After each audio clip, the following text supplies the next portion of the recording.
Hello mga kamami, alas 4 na nga to ng hapon at naisipan kong maglinis ng lababo.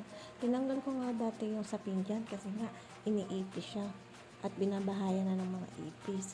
Kaya tinanggal ko na lang at papalitan ko na lang ng iba. Siyempre, sipagsipagan muna ako dito. Alangan naman magtamad-tamaran ako. Charis! At dito nga, kinuskus ko na rin yung pader. Siyempre, madumi na te. Nakita mo naman, diba? Charis lang. Medyo nagmamadali na nga rin ako dito kasi ang kulit na ng anak ko.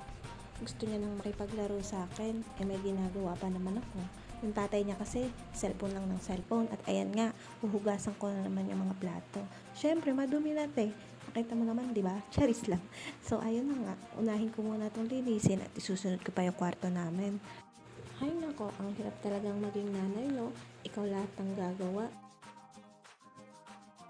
Binilisan ko na nga dyan. Siyempre, fast forward na, mamaya tama rin kayo manood, diba? Charis!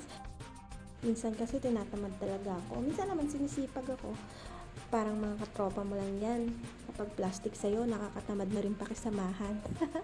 Charis lang. Siyensya na talaga kayo sa boses ko. Nahihiya pa kasi ako mag-voice over. Siyempre, may inspirasyon naman ako. Sabi niya, mag-voice over ako. Try ko daw mag-voice over. Kaya nag-voice over na din ako.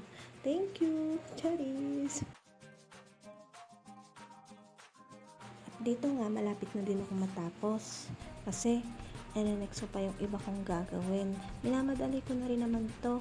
Kasi nga, alas 4 na at maggagabihan na naman. Magluluto pa kasi ako ng gabihan namin.